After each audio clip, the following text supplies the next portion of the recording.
Hello, you. On today's show, we'll be finding out about how to register your car in Spain with a step by step guide. I'll be joined shortly on the virtual settee by our best mate Chris from Upsticks.es, who's been successfully taking cars through the process for many years. So stick around, ask questions, give us a wave, hit the like button, and get yourself a mention in the live chat or in the comments below. Now, gather round. It's time for our small but perfectly formed theme tune. Let's dance.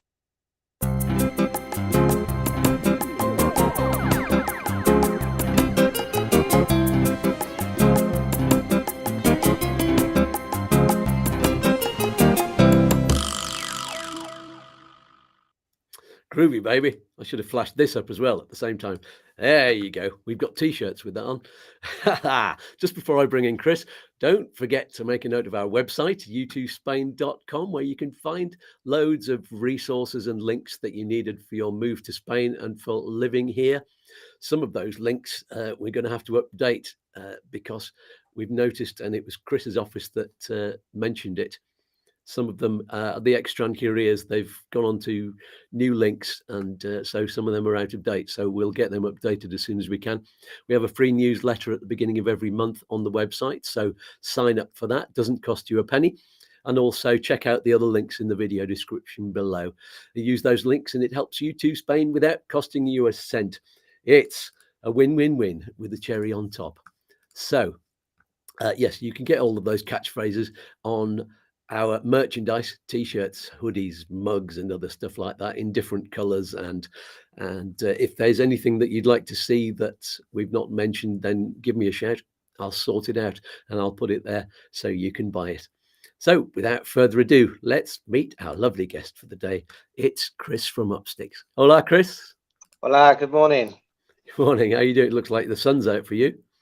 It is, yeah. It's supposed to be raining today. In fact, we've been looking forward to a bit of rain, but it hasn't. Apart from a few storms, it hasn't really materialised. What's it like up there? It's well, I see. I've got my jacket on. It's still a bit chilly in this building, but we've got. I didn't see any cloud about, so I'm just waiting for the sun to come up over the mountain, and so that we get a bit of heat on the building. I had my radiator on earlier on, but no, it's looking good. But we had hailstones and lightning yesterday. It was exciting. It's a shame. We could do with a good before summer, a good couple of weeks of rain. I'm afraid. Yeah, I'm hoping we've had quite a downpour up here, 2 days running, which is good because the reservoirs are running a bit low. They certainly are. There we go. So, do you have any shout outs for this morning? What do we have shout outs for this morning? Yeah, we've got shout outs for there's the Clark family who got their renewals in. Trying to think now. I didn't have any prepared, to be honest. I'll be honest. I've been off. I haven't really been in the office a couple of weeks. I've been a little bit ill, so I'm out of the game. Never mind. I'm sure they'll be speaking to you very soon. And let's see who's on the live chat. I've seen Robbo on the live chat. We'll cover your question fairly shortly, Robbo there. And he says, morning. Jenny says, good morning. Stuart Porter and Mohammed Adnan Khan, who asked a question on Facebook as well. And I've got that on the screen, Mohammed, we'll answer that one about halfway through the show when I get onto the Facebook questions. So, yes, some of those questions are about visas and residency, by the way, rather than cars, which is fine. We will answer your general questions too. And John McClue's online. Normally, I go through the questions with Chris before the show, but some of these are going to be a surprise to you, Chris. I'm sure you can answer them. Oh, well, so we'll have a go. Yeah. So let's get straight into this step-by-step guide to registering your car in Spain, which is what you do if you're bringing it in from another country and it has a foreign license plate. That's right, isn't it, Chris? That's right. Yeah, obviously. And I think there's some questions there. I think you said people asking about timescales, isn't there? But if you're coming to Spain with your car and you intend to keep it here, then you need to register it.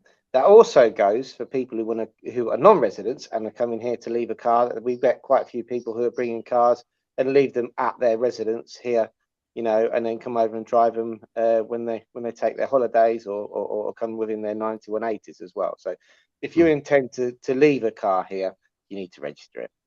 Yeah, should we answer that one now? Because that one was from Robbo. Yeah. And let's put it on the screen so everybody can see it. It goes like this. So when I start my journey to Spain from UK in my car, I'll obviously be on my UK insurance, which allows me to drive in the EU for 3 months. So is there a time limit for me to go through the registration process? Yeah, so in theory, obviously residents can't drive a foreign plated car in Spain, and that's why the DGT allow you to apply for temporary plates, provisional plates, which last for 60 days while you go through the registration process. Evidently, you're not going to have those when you first drive over the border and get into Spain, because you might not have been registered on the Padron, which is a document and part of the process of registering the P plates, etc., etc. So normally you want to stick to trying to get everything, your green plates sorted within the first 30 days of coming in. Obviously, always make sure that you have all your documents on you in case you are stopped by the police, who ultimately are the people who are going to fine you if they think you're driving illegally. Now, the people coming in, obviously on NLVs, for example, they're driving over the border with a visa in their passport, but they haven't actually got it registered here yet. You know, there's that you have to do that within your first 30 days of getting here. So that should all really coincide with getting your documents ready to get your provisional plates. So then you can switch your insurance from the UK insurance to your Spanish insurance. P plates, you could get Spanish insurance, and then when you get what they call your definitive plates, once it's registered, just switch the P number onto the definitive plate. Brilliant. There's the process. So hope that's all right for you, Robbo. There's some terminology that we're going to go through first, I think, and abbreviations. You mentioned NLV, that's your non-lucrative visa. Green plates are the temporary plates. Provisional plates, so they call them in Spanish placas provisionales, and they actually start with a P as well. P plates, green plates, same thing. Good. ITV, that's a good one. We'll be mentioning that a few times. So ITV is the Inspección Técnica de Vehículos, which is the equivalent to an MOT in Spain, in UK. Sorry. That's the ITV. Yeah, and there are big buildings with ITV across them. You can't miss them. IVTM, I used to call this ITVM and get myself confused, but it's handy that it's linked. So what is that? It's a tax. That's the tax. So that is the tax, your road tax. So that is Impuestos de Vehículos de Tracción Mecánica. So that is a tax for mechanical traction vehicles. Really, if you literally translate it. Basically, this, as we'll go into the tax in a minute, this is your road tax. And one very important thing to remember with the road tax is it depends on where you live to how much it costs. It's not a national tax. Yes, that happens a lot in Spain. You've got regionals, autonomous regions. So very quickly, NIE, that's your number. NIE, that is your número de identificación extranjero. So that means that that is what you need. If you are a non-resident, then you still need an NIE number to be able to register a vehicle in Spain, because without it, you won't be able to pay all the relevant authorities. There we go. So yes, foreigner's identification number is the translation. And Padron, we're going to be mentioning that later. Yes, and the Padron, the Padron certificate, your certificado de empadronamiento. There's something very important actually that came up the other day with that when we go through it, somebody asked me, why do I have to renew it every 90 days? You don't have to renew your Padron every 90 days. I know you've got a very good video on that. That's a very common myth. Yes, there you go. You only need it renewing, the certificate renewing, don't you, when you actually need it to prove your address. That's right. Unless you do have to verify that you're still at an address, which the time period shortened for third country nationals is 2 years. So the EU citizens have to go back to the town after 5 years and say, hey, I'm still here. You might get a letter to remind you of that as well. Whereas third country nationals and Brits now have to go every 2 years to confirm their residency. What happens if you've got a joint Padron certificate like we have, and my wife isn't? She's a UK citizen and I'm an EU. Good question. Well, Liz would have to go after 2 years, and you would have to go after 5 years because it's your individual circumstance, really. Mhm. Great stuff. Yeah. Any more? Trafico is a thing we'll mention. Yeah, DGT, so the Dirección General de Tráfico, which has a great website, doesn't it? The DGT website, good. That is the Trafico, which is the equivalent to the DVLA in the UK. So that's where we finalise the process. Yeah. Okay. Or So start the process if you're getting P plates, because you need to register there for your P plates. there you go. Yes, we'll come to that, the registering, in a moment. So let's go. There are 3 T's, aren't there? What we'll do is we'll go through the first one, and then we'll go to the little advert that I do in the middle, and then we'll do the other 2 afterwards. So what are the 3 T's, and which is the first one? So we always talk about the well, we've broken it the only way, because there's so many different variations to the theme of registering a car in Spain. The way we managed to break it down is technical, tax, and Trafico, which we just explain what Trafico is. And the first T is technical. And the reason we do that is because one of the requirements, the main requirement really, is that your vehicle must be able to pass an ITV inspection, so a technical safety inspection in Spain. And without that, you'll never ever register your vehicle, because the ITV station issue you with a document which is called a ficha técnica, and it actually comes with 3 pieces of paper, and those 3 pieces of paper are directed at different authorities, one of it which you will get back at the end of the process with a new registration number on it. So when we talk about technical, the reason we talk about that is because the ITVs here are very strict, and you can't just pass any sort of vehicle. So first of all, what we would call I suppose you'd call it a normal import, would be a vehicle from the EU with EU conformity, okay, which would be left-hand drive, no modifications needed to the vehicle. The EU conformity is on the documents and figures on what they call the manufacturer's plate of the vehicle, and those kind of vehicles literally turn up at the ITV, and as long as they're roadworthy, would fly through. Okay, fly for a test. There is some people who've watched a lot of content would see that may say, well, actually, there's the law that says that if your vehicle has an inspection valid in the country of origin and comes from the EU, that you don't need to pass that inspection because it's valid within the EU. But you do. The reason you do is because you still have to take it for a verification inspection and get you 3 bits of paper. Okay, so what you're better off doing is just doing the complete inspection, which costs a little bit more, and getting a brand new inspection on your vehicle. Okay, so that's an EU vehicle. Now, obviously, now a lot of people watch this show would be interested in vehicles coming from the UK. This is where sometimes the lines get blurred between technical and tax, but we'll explain. So, obviously, vehicles coming from the UK, a lot of the time will be right-hand drive, and will have right-hand drive headlights, etc., etc.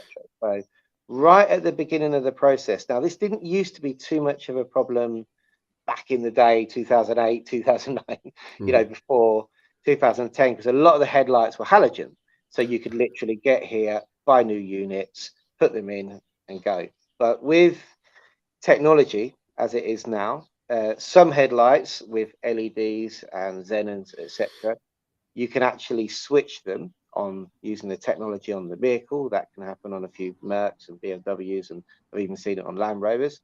But a lot of them can't be switched. So it's very, very good to do your research before you bring a vehicle, because these headlights can cost thousands. You know, they can equal the cost of the whole import. So that's something you really have to look at right at the beginning of the process. Should we answer Robbo's question, which we asked before the show there, because it's relevant right now? Is it a legal requirement that you change the complete headlamp unit, or can you just use the plastic stickers that go on the lights? No, you have to. So if you've got a halogen unit, generally you have to change the whole unit, because the reflection comes from the back. So what we're talking about here is the beam spread of the headlight. Where in Spain, the beam spread dips up. Well, hang on, that's when kicks up. Sorry, dips up. It dipped down, wouldn't it? Yeah. Kicks up to the right hand side, and in the UK, it kicks up to the left. Okay, so that's the general beam spreader vehicle. Now, what you've got now is super intelligent headlights. You've got all these things we've seen over the last 5 years that we never dealt with before. So a lot of them react differently to the Canon machine that they have to test the beam spread in the ITVs. So yeah, you cannot have the stickers; they're just not allowed. That just muffles the beam enough not to blind people.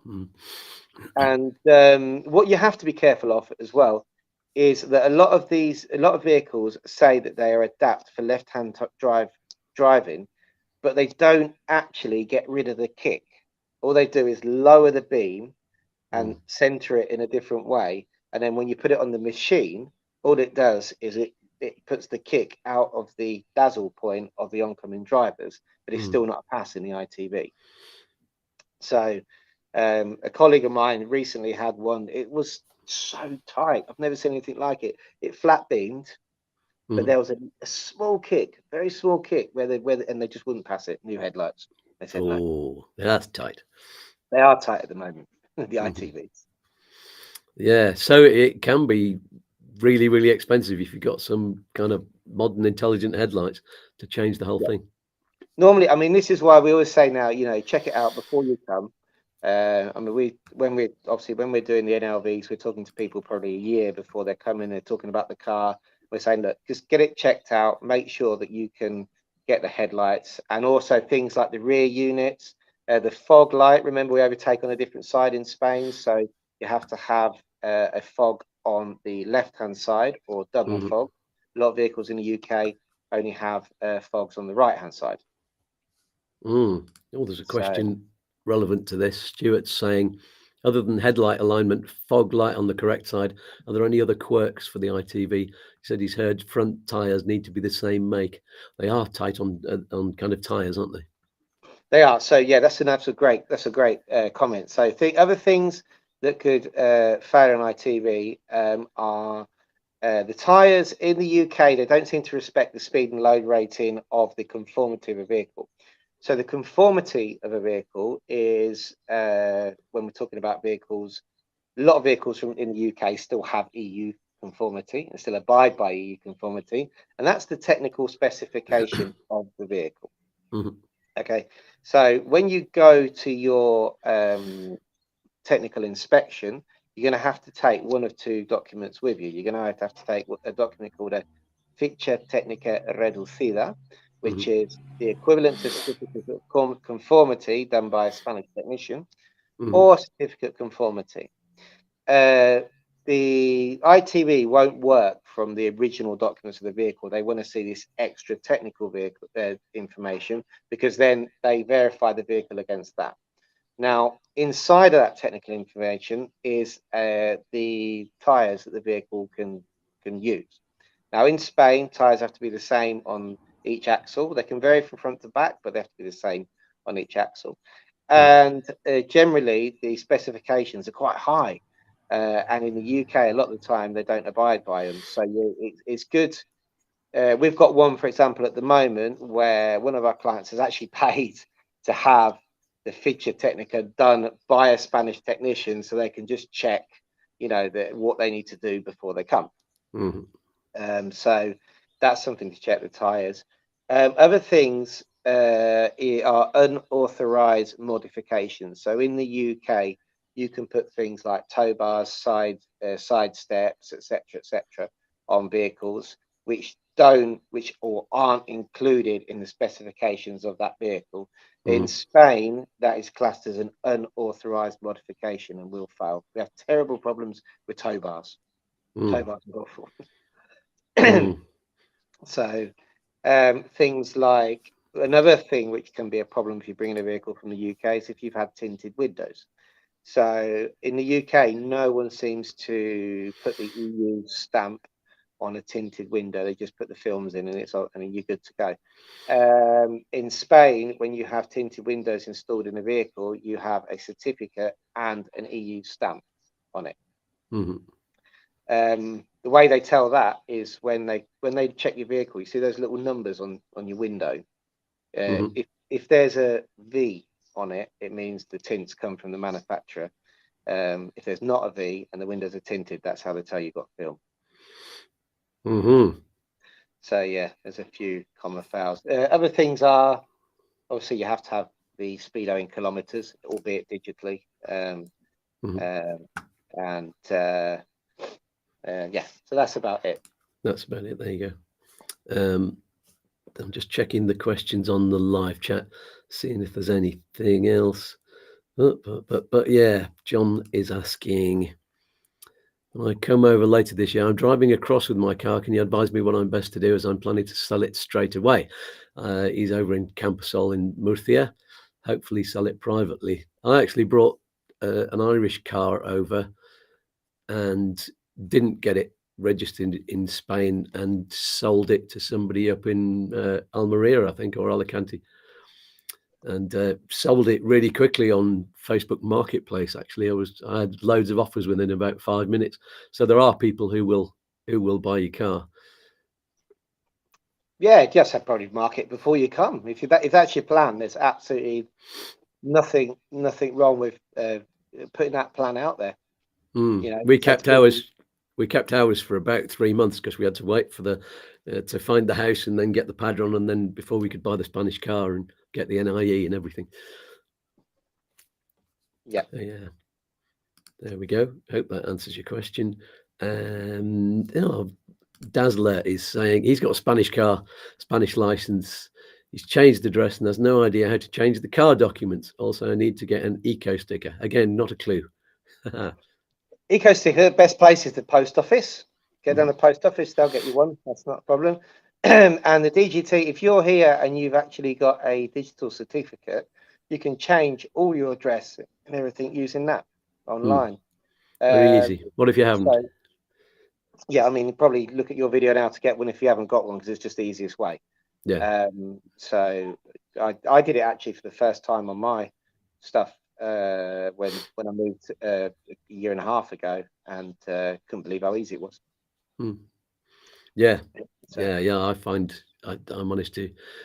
We've just had our driving licenses switched from the Irish ones to the Spanish ones, and mine arrived at our postal address in town. It's like a post box, but Liz's arrived at the post office because it couldn't be delivered in the campo because she's not managed to sort out her digital certificate. Well, she's got one. I've got it on my computer, and it's but she's not done anything on it yet. She's not kind of had any training to do it, so that's why her license went to the wrong address. But so it's really, really handy. I had to go down to the post office every few days and go, have you got any letters for us? So that's a good point there, which you made. Again, something that came up the other week in the office was the Registro de Conductores is your registration with the DGT, with Trafico. Okay, so the moment you complete an action with Trafico, you will go on what they call the Registro de Conductores. So that is going to be your registration with them. Now, if you have a change in circumstance, for example, like my Lara, when she got married, she changed the surname to mine. You have to inform them. Okay, so when in that case we had to present a marriage certificate, so they changed the name. So when moving forward, if you can't get stopped by the police and they put your NIE in Trafico, it comes up with one name and you actually got something else on your TIE card or whatever residency card you've got. So we had this with a recent registration for a vehicle where we put it into all sorts of problems getting P plates. I couldn't understand it, why they were holding it up. And it turns out that the NIE was associated to someone with a different surname, and they've got married, changed all their documents, but hadn't informed Trafico. And Trafico just wouldn't release these plates. And I'm like, why do they want a marriage certificate for P plates? This is straight. This is more of a Stankaria thing. And then it dawned on me that they'd obviously, and I said, have you ever had a car before here? And oh, yeah. Have you got married since you bought that car? They were like, yeah. I was like, oh, There that's you what go. it is. So that's something to bear in mind when you're living here. Great stuff. Quick one from El Davido. Is the ITV every 2 years? Depends on the age of the vehicle. So they start off every 4 years. Then it goes to every 2 years. After 10 years old, it goes to every year, unless it's a commercial vehicle, which we'll actually need to finish off talking about the technical bit. The commercial vehicles are every 6 months. We do, don't we? Let's answer a couple of these live chat questions first, and then we'll finish off the technical. Didier saying, might as well get a donkey in Spain. The cars are overpriced rust buckets. Not all of them. We've got a lovely Fiat Panda here, which is only about 7 years old, and it's fantastic. We just had a service recently, and our garage is excellent. And they changed both the front brakes just recently, and that only cost 100 quid, which is, I thought, is really reasonable. I ain't no rust on my car, but there you go. They wouldn't allow me to drop the kids off on a donkey. No, you'd never get on with your job at all, wouldn't you? No, I'd get in trouble for that. Oh yeah, Robert saying, once I arrive in Spain, we'll have to find a Renault dealer to obtain new headlamps if I can't get it done in the UK, or can the people testing the vehicle arrange it? No, people who are testing the vehicle won't arrange it. The ITV stations are independent. Well, independent. So it depends on what part of Spain you're in. They're ran by companies which are basically hold a franchise for the government. So here in Andalusia, it's Visas run the whole of Andalusia. If you go to Alicante, there's a variety of different companies and different stations. They're not going to do anything for you. They're just going to test the vehicle. So you've got a few options when looking for headlights. There are headlight specialists who you can contact, try and find your new units, which would be cheaper than the main dealer. So the main dealer is always your last option, unless it is a software issue, then you might have to go to the main dealer, because on the technical inspection, they also check the OBD now. So they plug cars in to see if anything's been tampered with, if there's any faults in the engine and stuff like that. And so it doesn't necessarily, you might get a fail for a fault you didn't even know you had. So if it's a software issue, maybe. If not, then you can normally source headlights from different various companies. Great stuff. We'll answer your other question later when we get onto the forms and the tax, Robbo. Thank you for that. So carry on with the technical. Yeah, basically, so there's two. The other thing to mention about technicals, we've spoken about European vehicles and vehicles which are right-hand drive, but there is two ways to pass a technical inspection. Well, there is, aside from what we're speaking about now, which is EU vehicles or for change of residence or for a normal ITV, there's also historic, homologation individual, and a few other ways, but we're going to park that because if not, we'll be here till next Saturday. Yeah. But if you bring your vehicle in for change of residence and your vehicle doesn't have EU conformity, then you can actually waive the need for the conformity because it is your personal vehicle. So you have to present to the ITV station proof of the fact that you've taken your residency in Spain. And then there's vehicles, for example, from the UK, which have been manufactured post-Brexit, post 1st of January 2021, all considered, albeit they've got the EU conformity sticker, as not having conformity because they are manufactured after Brexit. In those instances, you can only bring them in for change of residence. People who are coming, for example, from the States, who bring their vehicles from United States, well, they could, if they're taking residence, then that's fine. If not, it's very difficult to register the vehicle because they don't have conformity. Many years ago, it used to be a bit of a loophole doing it for change of residence, where, back 10, 13 years ago, we used to go to the ITV, say, oh, there's an NIE number and there's a padron, they're changing residence and the vehicles didn't have conformity, and you take them along and go, it doesn't matter, it hasn't got conformity, it's got an extra tow bar and a snorkel on it and a funny light at the top, it's all right, it's changing residence, we'll pass it through. Now it's just not like that. They are so strict, it's almost, they will waive the fact you don't have EU conformity on a vehicle for change of residence, but very little more. You can't get away with mods on the car anymore. What about there used to be a thing where people would say it's cheaper to buy cars in Germany. So a lot of people were driving up there, buying a car and bringing it down. Is that easy? Is that still a thing? Yeah, I mean, people do. We get a lot of that. What you have to be aware of with that is just be careful with the documentation. So if you're buying from a dealer, you would need to have a valid invoice. The dealer would have to be registered as an EU intercommunity trader. Okay, because that invoice means that you won't be charged transfer of ownership tax. So say, for example, if you're a resident in Spain, when we buy a vehicle, we have to pay a transfer of ownership tax. They call it transmisiones. And that's still applicable if you buy a vehicle from outside of Spain. Whereas if you buy a vehicle from a dealer and they've issued an invoice, and that invoice, and it's an EU trader, then you present that invoice with a translation to Trafico at the time of registering it, and you don't pay the transmissions tax. If you buy it from a private individual and you've only got a sales contract, you may find that you have to pay that tax. Fair enough. Is it, you've said it's worth mentioning in my notes here that vehicles previously registered in Spain are possibly easier to get through? That's right. So vehicles which have previously been registered in Spain actually don't pay any special registrations tax. You may be liable for change of ownership if it's not in your name when you bring it to Spain. But yeah, they're easier. You have to get a document from Trafico which proves that the vehicle was previously registered. Then it goes to an ITV test, which is very similar to the normal test that we have. In fact, you have to put the old plates back on, take it through, and then until it's re-registered, take them off and put the other plates on. But yeah, it is easier if the vehicle's been previously registered and deregistered properly. It's easier to re-register it in Spain. So we recently had a case of a vehicle which didn't have EU conformity. It came in on British plates, and it had been previously registered in Spain. So basically, you open the file again with Trafico, and it means it doesn't have to pay any import tax, any duty, any special registrations tax. You pass the ITB, and it gets its old number back again.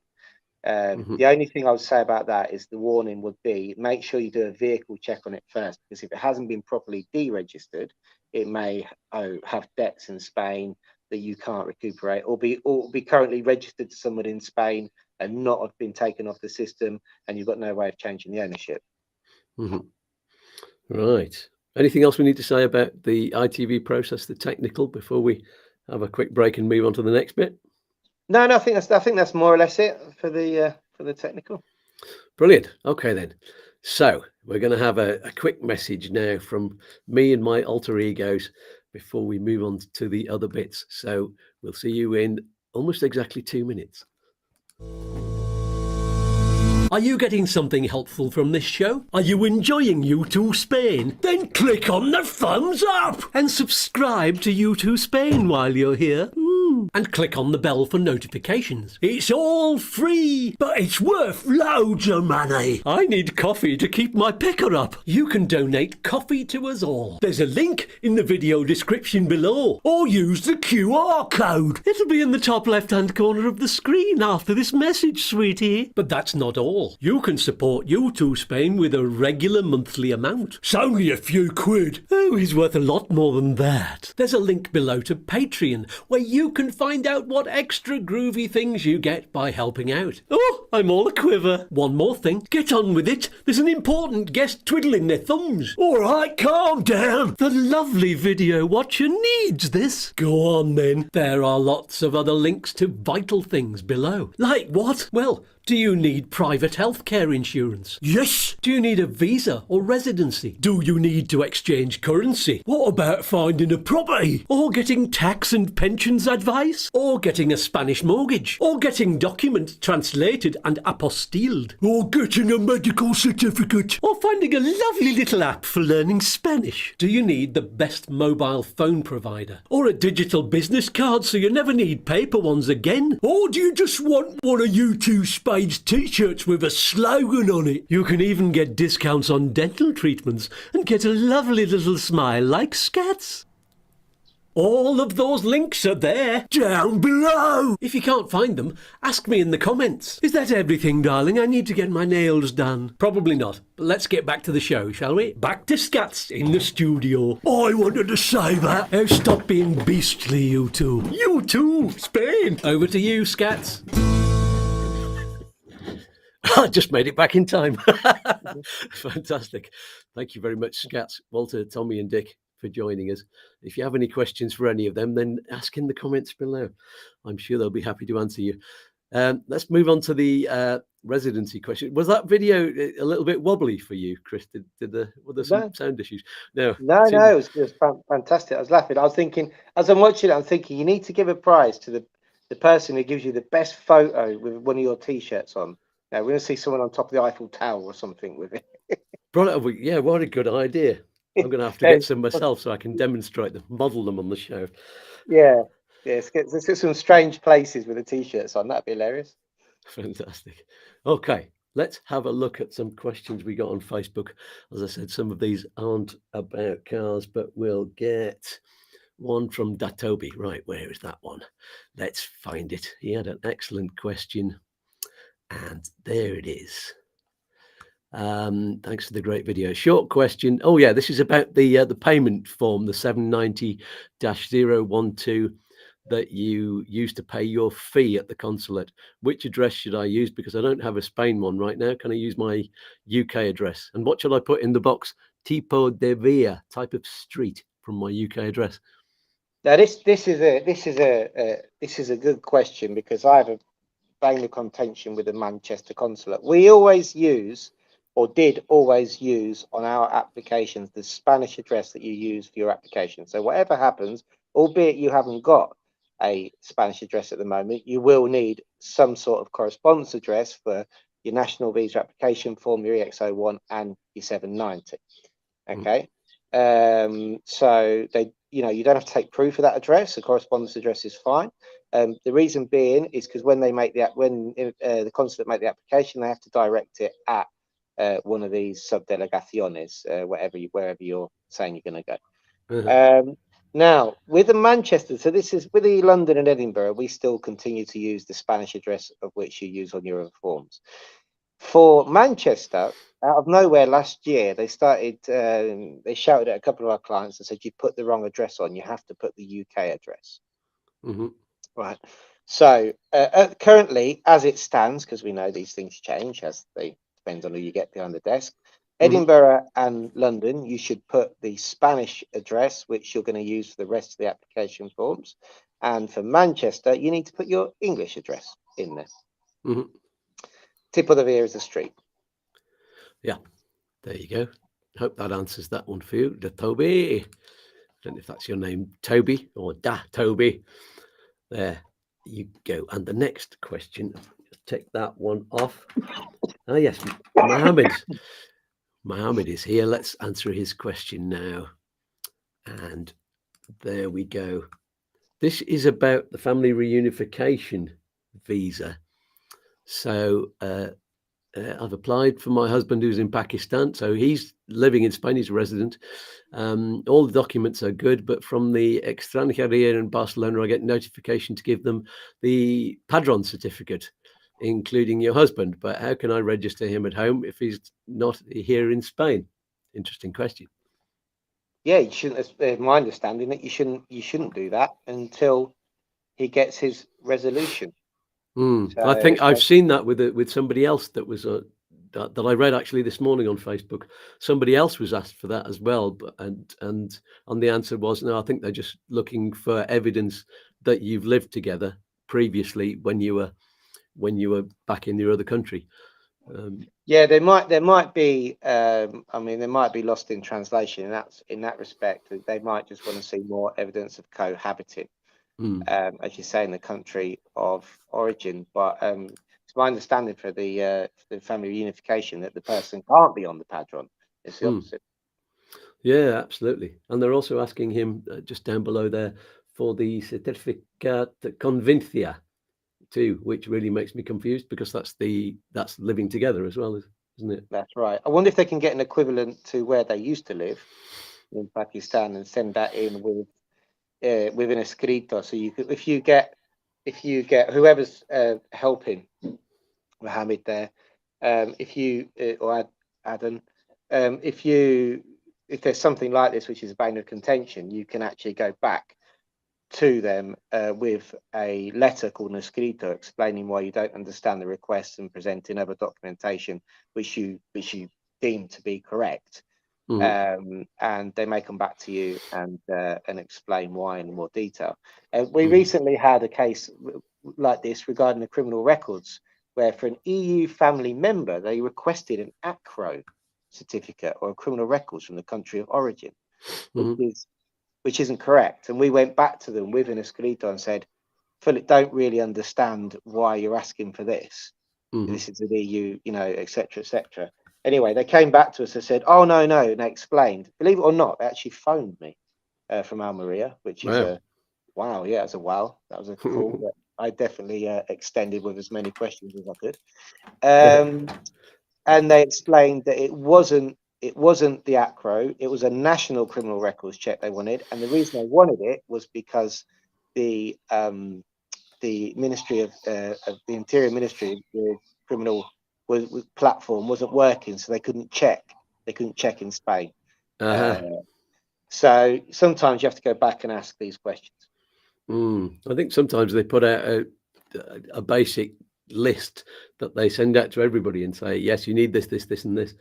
And the requirement letters are rubbish. We've had requirement letters where they forgot to delete stuff. And there'll be things that and we've gone back to them and said, well, why are you asking for a full copy of the passport when we've got a digitally signed proof that we gave that to you? They come back and went, oh, no, we just need point 3. But we just forgot to delete the rest, There we go. So I suppose the answer there, Mohammed or Adan, is to ask them. Yeah. Sorry, I can't be more specific on that. Yeah. And final question from Facebook from Jefferson is blah, blah, blah. I'll just read because the sole question it says at the bottom is, how do we get the empadronamiento, the padron, if you still don't have a long-term 12-month rental contract? Although a good idea, I don't see the padron being mandatory for residency applications for both EU and EU spouses. Is that correct? Good question. I mean, look, we would need to know a little bit more about their sort of what application they're actually doing. But no, without a 12-month rental contract, there are some town halls which will allow you to sign on with as minimum as 6 months. I've seen that in places like Salabreña, actually, I think it was. But the rule is that you need a long-term rental contract, to get on the padron. Regarding, do you need one for a residency application? Let's get one of your It Depends t-shirts out, shall we? There's a lot of have we pushed EU first-time registrations through without a padron because it's the first time? Yes, we have. But the advice is always when you go to the extranjería on any sort of appointment, unless it's an NIE application, of course, because then you're non-resident, then you need to take a padron if you have one. Okay, that's general across the board, the advice you need to give everybody. Now, if for first time TIE registrations on the NLV, we know that Malaga and Alicante City, for example, aren't that strict if it's your first time, but then you go to somewhere like Elda in Alicante and they don't care that you've only been here 10 days, haven't had a chance to get your feet under the table, and they want to see a padron. So it very much depends on where you're either registering as an EU citizen or finalising your registration using a visa to whether they need one or not. Right. Excellent. I hope that answers your question, Jefferson. Okay, let's move on.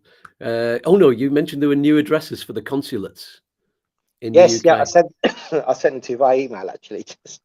I'll put them down underneath the video then. But so we don't need to mention that. Well, just tell us which 2 consulates they are in case somebody's about to go for their appointment and they don't realise that they've moved building. Edinburgh and London have changed their addresses to the BLS basically buildings.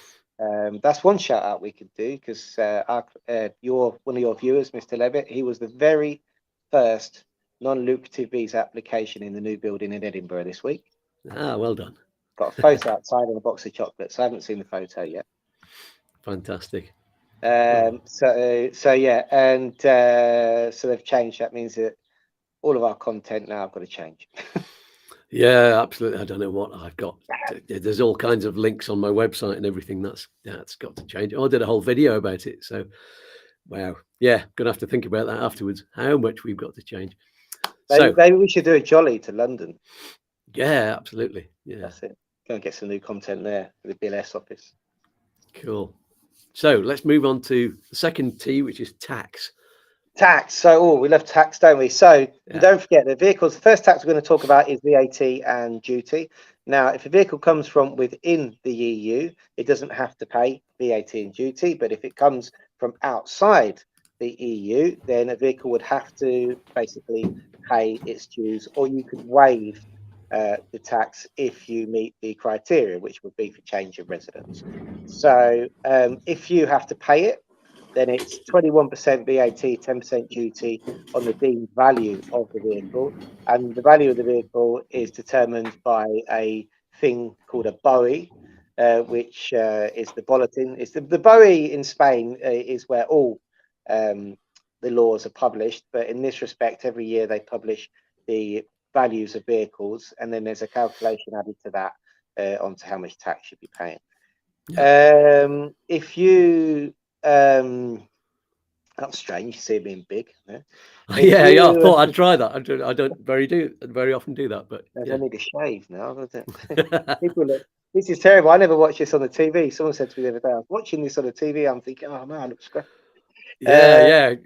I think Anton Kerry over in France. I've not seen their name on the live chat today, but they always watch it on a massive 90-inch screen. And he said, right, kind of covering one wall in the living room. Must be weird. That's it. It's so anyway, going back to that. So we've got what we're talking about, the VAT. So yeah, if you're changing residence, you can actually once you've gone through this process, you get a document called a DUA.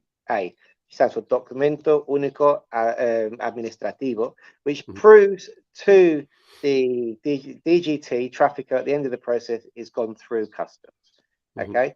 Now, if you're changing residence, you will need to present documents to prove where you've come from and that you've got residence in Spain, and you should be able to waive the tax. Most of the time, we subcontract what's called agente aduanero, which is a customs agent to do the paperwork for us, because they're specialist and qualified in that field. A lot of the time, you don't actually have to take the vehicle to customs. They can do it all online. Okay, so that's the one thing you have to be careful of, which goes slightly back to technical, is we've seen a lot of vehicles which have made it into Europe without EU conformity, registered in the EU. People have brought them into Spain and they still haven't been able to register them because the vehicle doesn't have conformity. Who knows how they got here from the States and stuff like that, but even if you've got it, even if it's registered in the EU, doesn't necessarily mean it's going to pass an inspection here if it doesn't have the correct technical conformance. So that's something to look at if you're buying abroad in the EU. So you've got the VAT and duty for all vehicles which are from outside the EU. British vehicles, unless they're from Northern Ireland, have to pay that or waive it. It says import and duty in my notes. What's the difference between those two? Sorry, import should say VAT. Oh, it's VAT, yeah. 21% on the deemed value of the vehicle, which depending on the age, they give you a reduction from the initial new price. There's a table which they actually reduce it, the price, all the way down to 10% if it's over 12 years old, and then they apply the 21% to that. Duty is 10%. The only one little trick on the duty, which they have, is they actually charge you VAT on the duty. So they calculate 10% and then give you an extra 21 on top of that. Yay. They always find a way, don't they? Oh, a couple of extra quid on the VAT on the duty. So that's that. Now, the other taxes that you have to pay Once the vehicle's passed its test, to be able to register at the Trafico office, which will come on to that documents in a minute, are special registrations tax. Now, again, for change of residence, you can apply to waive this tax, and this is related to the age and the emissions on the vehicle. But lately, what we have seen is a lot of newer vehicles don't qualify to pay it anyway, you know, or if they do, it's very low. You know, back in the day when everything was a diesel 2.5 litre guzzler, you know, the emissions will be over 200 grams and everybody be paying stupid amounts. Whereas nowadays, even like your modern EX6 BMWs don't pay it because the emissions don't meet the minimum, you know, amount. So, so that's there. We won't talk about the Volkswagen scandal, which happened a few years ago. Oh, that must have been madness. That was a bit, but so there's the emissions tax. This is called a Modello 576, or as we know it, special registrations tax. What's the cost of that? Well, I mean, it could be. I've actually written quite an in-depth article on our website about that. I'll send it to you on the actual calculation and how to calculate it. But it could be anything from 0 if your vehicle doesn't have 120 grams emission, up to, you know, thousands if it's a new vehicle and it hits the highest bracket. Great. And what's the cost of the? Oh, that's IVTM. Is that? Have you done that one yet? No, so we've done VAT and duty, the IVTM. Sorry, we've done the special emissions, and now we're going to the town hall. Now, road tax. Now, road tax in Spain. The first thing, when you come to register a vehicle, you only pay for the proportion of the year in which you're in to register the vehicle. So if you're in the middle of the year, you'll pay the second. It's broken down into quarters, so you'll pay the last 2 quarters or 3 quarters. At the beginning of the year, you obviously pay the whole year. And that's the calendar year. Calendar year, sorry, yeah, the Spanish fiscal year, which is January to 31st December.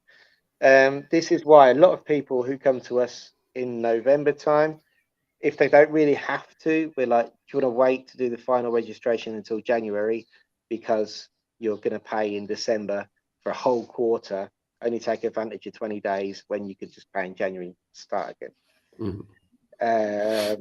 Depending on where you live, depends on how much it costs. So areas like Marbella, Benavides here in Malaga are very expensive. Alarin de la Torre, where I live, unfortunately, is very expensive. When you start going to smaller towns, it can be cheaper. That is paid. You can pay that. Now, depending again, it depends.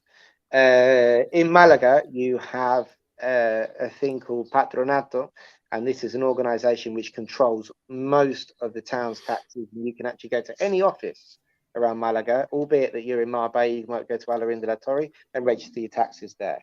Unless your town hall is an independent and doesn't belong to that group, like places like Alarin, El Grande, Fuengirola, you'd have to go directly to your town hall to register your taxes. So in Alicante, it's the same. A lot of the taxes are managed by Suma. Some people refer to the road tax and house tax as Suma. It's not. Suma is the organization that actually controls it.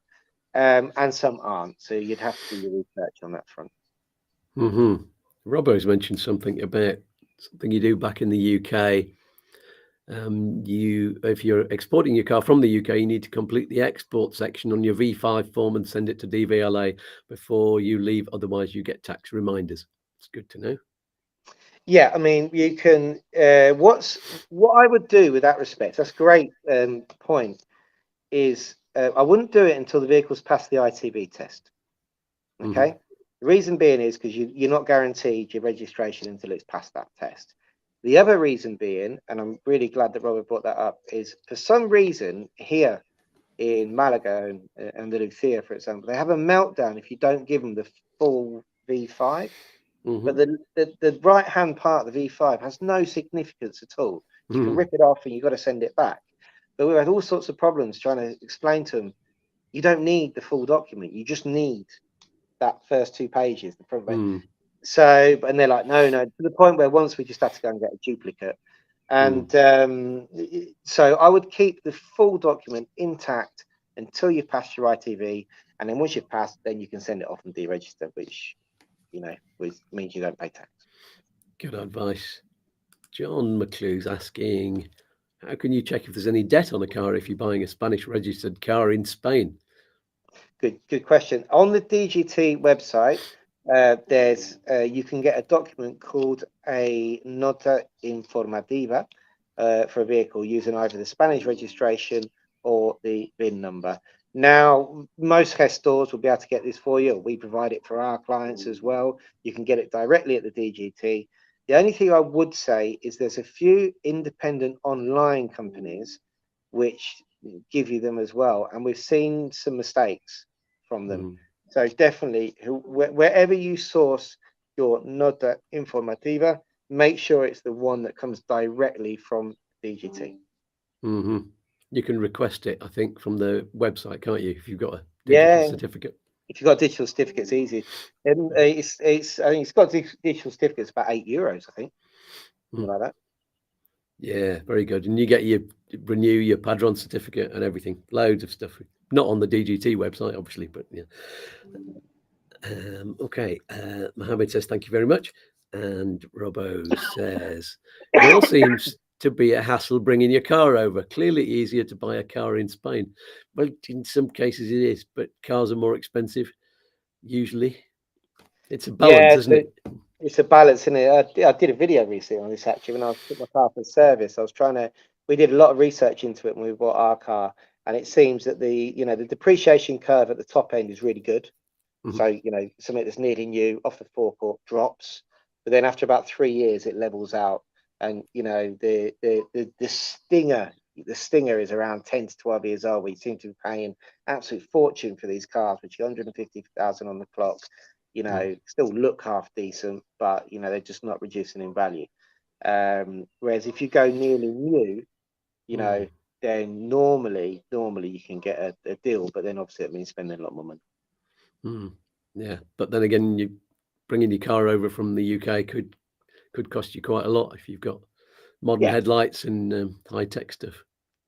Yes, I mean, some people are really pleasantly surprised at how much it costs to bring the car over, and some people are just blown away. I mean, we recently did an Audi Q5, I think they called them, and after doing all the juggling, working out, we had a full price comparison to what it would cost here, even with new headlights. It was worth doing. But you are with a right-hand drive car, so if you can handle that, it's fine. Yeah, the problems with the right-hand drive car, in case people didn't know, is that it can be difficult to overtake because you've got to pull out more before you can see what's coming. And also, if you need to put a ticket in a car park or in the toll roads, you're on the wrong side of the car. So if you're not with somebody in the passenger seat, you have to walk around your car and put it in, and takes you longer, and you have people behind you going meh, meh. So you have to get one of these, those litter picker claws. Oh yeah, that'd be handy. You have to be a dab hand. I had a client, still got a client who's just who's really a dab hand at that, literally. So this client actually preferred right-hand drive cars because she lives in the mountains, and you can stick to the side of the mountain with a right-hand drive car. Yeah, but it's a pain when you come to the toll road. But it's got a little litter picker and just. That's it. Yeah, I found it a bit weird in our Irish car, so I was I preferred driving left-hand drive anyway. It just feels right. Changing gear with my right hand. Yeah, you're right-handed, then naturally changing your gear with the right hand makes sense. And in right-hand drive cars, I always used to get a pain in the shoulder from always being. I'd be gripping the wheel tighter, but for some reason, in left-hand drive, I'm more relaxed doing it. I don't know. Maybe it's just I've got older. I'm not driving as fast as I used to. Yes, not the stress. Hey, you're driving it's more pleasant. There you go. Yeah, and I'm on those mountain roads, and I don't mind it being on the left. It's Liz doesn't like it so much when I'm driving because she's the one looking over the cliff on the other side. Yeah, there you go. Oh, Emily says, a bit of a compliment here. Hi, Scats. Not car related, but I've been meaning to pop in and say thanks for all the videos and advice. My Irish passport is in the post. Yay! I really enjoyed that moment. I wouldn't have been able to sort this without your vids. It's a pleasure. And JP says, good morning, chaps. Great content as usual. Thank you. Thanks. John says he's bringing his car over because he's got 2 small Shih Tzu dogs. Very, very common thing. Well, not the Shih Tzu dogs, but bringing your dogs over. That's why we brought our car over from Ireland. And that was a bit of a pain because Ireland, there's only one place you can get the ferry from to the north of Spain. And that was on the other side of Ireland from where we were. And they only... I think the ferries all stop at the end of October because the sea's too rough. Right. So we had to book ours about 6 months in advance, and we got one of the last sailings in October. Wow. And that was a bit mad. And the sea is rougher in October anyway. So yeah, it's a lot easier coming from the UK because there's a lot of ports where you can sail from, I think. There you go. And Robbo saying, same as you, I'm bringing my car, and EasyJet and Ryanair don't allow pets. Oh, I didn't know that. Hence bringing my car. May have to reconsider. But I don't know. I think it's Jet2 do, you know, you can book pets on Jet2, I think. Yeah, I didn't want to put ours on a plane with one of our dogs is quite nervous, so we wanted her there in the car with us. So that's good. So anything else on tax? Did we get the change of ownership, the Modelo 621? I think we spoke about that a little bit. So just got to be careful. There's one tax that nobody's aware of here that we have to pay, you know, when you're buying it, when this is something. The reason I left it in is because not only would you have to pay it if you're buying a vehicle that you're in Spain, you're resident, you decided to go out abroad and buy a vehicle, well, you would have to pay that tax as a resident. Because you that's the liability you've got here. Also, when factoring in your costs, so should I bring my vehicle, should I buy one in Spain, you need to factor in the cost of the change of ownership. So if you're generally buying if you're buying from a dealership, normally that's all included in the price, but we know with dealerships you might pay a premium.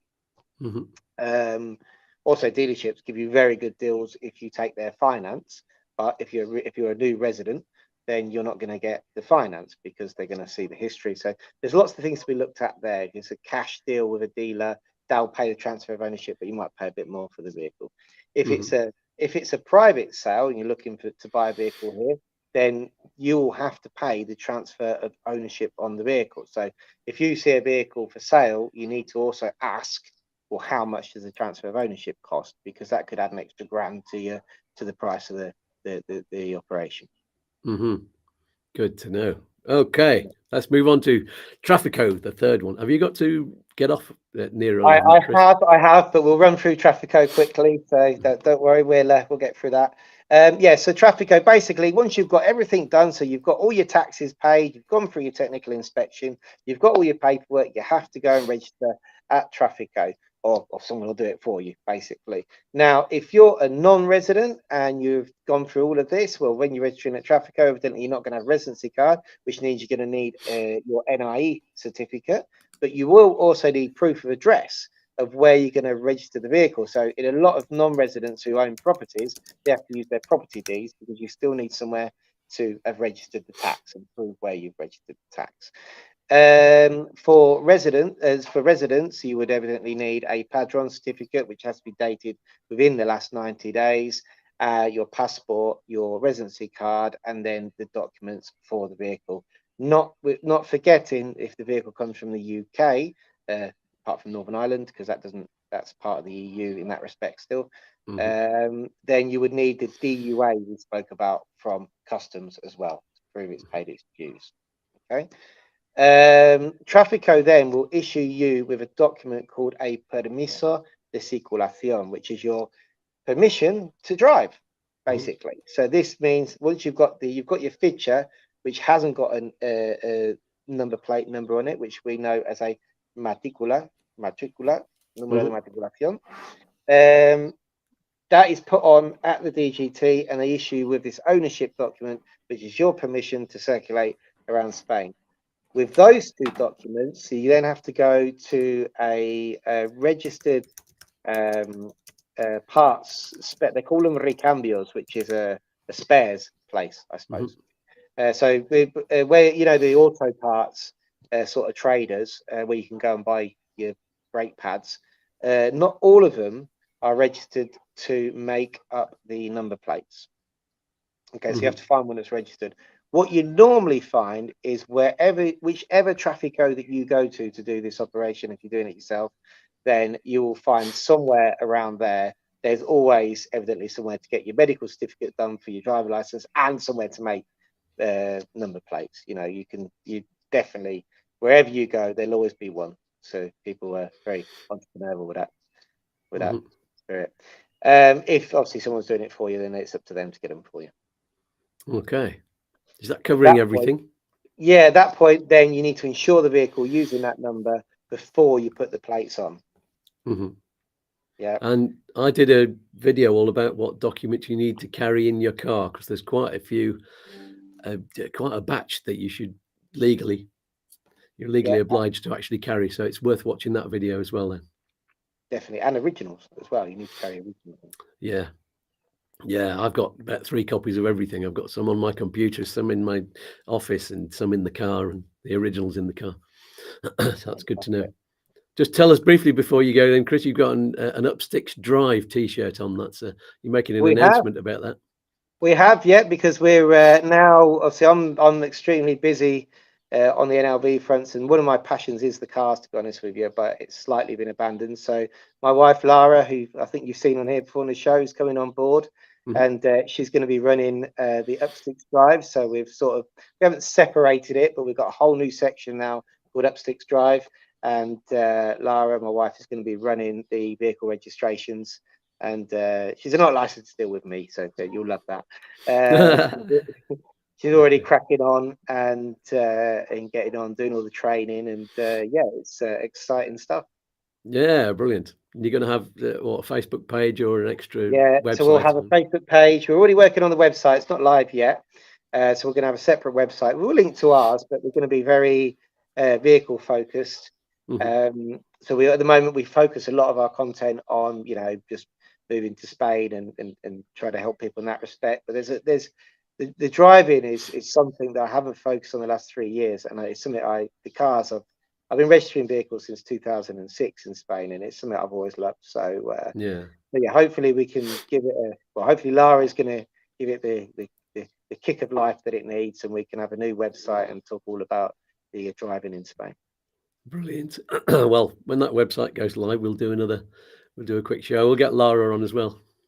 Yeah, she can. She just turned up actually to give me a cup of tea and tell me I need to get off.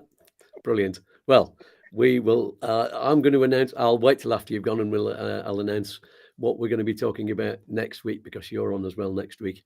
But for now, we'll just say enjoy the rest of your weekend, and everybody give Chris a big virtual hug and a kiss, and we will see you next week. Thanks for having me on again. You're very welcome. Bye for now. Bye. There you go. So if you have any more questions, viewers, or comments, then put them in the YouTube comments below rather than on the live chat, because that live chat disappears, certainly from my screen, when we go offline. So, and don't forget to click on the like button over here somewhere and subscribe, and click on that notifications bell, because then you'll be the first to know what's coming up each week on the live shows and the midweek videos. And so next week we are going to be talking about what you need to take into consideration when you're moving to Spain in the summer months. This is important now, because a lot of you who are talking to Chris now and making plans for your move might be moving around about July and August, and timing is really quite important because of August. August is a bit of a weird month in Spain in terms of bureaucracy, because a lot of things just shut down. A lot of offices either shut down or go to minimal staff, and so it's a bit difficult to do some of the processes there. So we'll be talking about how to time that really well and what to look out for. There we go. So if you want to ask questions about that in advance, I'm just having a look at the live chat questions. Sorry. And Marie Dye was saying, what's the approximate cost for an agent to act for you in applying for the NLV? Get in touch with Chris, Marie, on upsticks.es if you ask the question. Actually, or just write to info at or support at upsticks.es, and you'll get an answer about that. It depends on a few things. That's just, I won't flash it, depends upon the screen again. And Robbo was saying that he checked, and Jet2 do not take pets, only registered assistant dogs. That's important information. Thanks for that. So, yes, any more questions in advance, then you can ask them on our YouTooSpain Facebook community. There's a link to that below. And we'll see you next Saturday morning at our regular time of 9 o'clock if you're in the UK or Ireland or the Canary Islands, 10 o'clock if you're in Spain or Central Europe, and you'll have to work out the rest for yourself around the globe. That is all for this week. Someone pass around the matriculation cookies. Thanks to all of you on the live chat, and to all of you who are watching back to the recording of this. Thanks for joining us. Peace and love to you all. And let's get ready to dance with our special message from everybody at YouTooSpain. Bye for now. Bye, lads. Bye. Goodbye. Toodaloo. Peace and love. Peace and fluff. Oi, oi. Don't do anything I wouldn't do. One more cosmic dance? All right, then. Look, Mum, I'm dancing. Oh, I'm all a quiver. Let's dance.